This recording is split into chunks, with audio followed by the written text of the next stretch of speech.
Isis was in our group in cohort P, and she always sat right here, okay, right, kind of right next to me, just like Stephen was here. Isis had her place staked out. And in the same way, she was completely attuned to everything that was going on. And I had a feeling that there was a colleague in the room who was, if not ahead of me, certainly keeping, I could feel her kind of breathing on the back of my neck because she was so experienced and inspired by the work. She had an incredible background as a designer, as a project manager, as a leader on all kinds of fronts. But she wanted to learn more about sustainability, and she wanted a green MBA. And she's a mother, she has a beautiful family, she has a lovely culture that she brought into the program. And when I think about the word that really comes to mind, I see you as a synthesizer.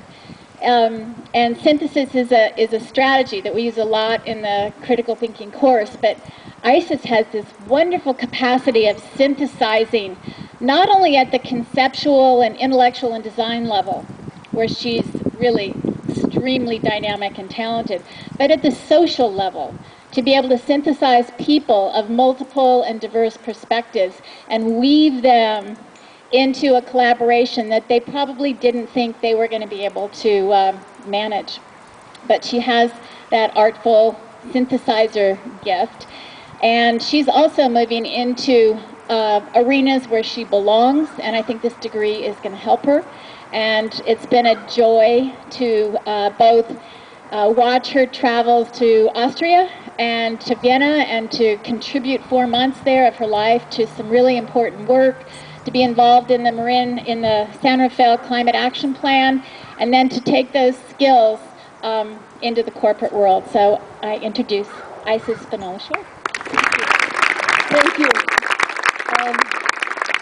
I have to, first of all, thank this fantastic group of people, and I know everyone has been thanking each other, but it has been an amazing journey, and to be able to hang out with the 25-year-olds and people my age, and all age groups, and learn so much from each one of you, it's fantastic, and I do hope we stay in touch. And the faculty, it's a joy to have found the Green MBA.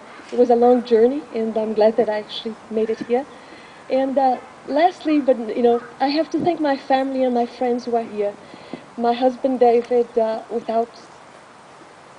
he's amazing, and he supported me, and I'm back. I'm back, kids, and you count on that. Thank you very much.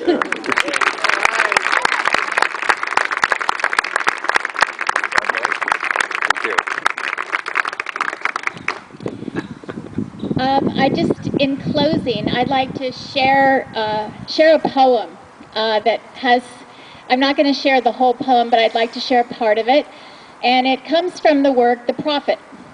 And I know many of us have come across that work in our lives, but sometimes it's been a while since we've refreshed ourselves on it. And the theme that to me really speaks is when the prophet is asked to speak about work. And what is work? And the students have been working incredibly hard within a particular environment that has been a form that's been created for them. And now you're all moving out into unique forms and going to experience all this tension between form and freedom and creating new forms. But the work is the thread that's going to continue to weave through, and your habits of work and what work means to you. And so I wanted to share with you this poem that I think brings some wisdom to this whole idea of what is work and what is its role in our lives. How do we think about work and how do we feel about it? So this is by Khalil Gibran, who is, if you don't remember the story or haven't heard it, he was a man who was stranded in a community. He became very wise. He lived there for 10 or 12 or 15 years, and then his ship came in, and he was going on his ship to return to his homeland. And the high priestess of the community asked him before he left to share wisdom with the people, that wisdom that he had developed over the course of his time. And so he's responding. He says, then a plowman said, "Speak to us of work." And the prophet then responded, saying, "Work is love made visible.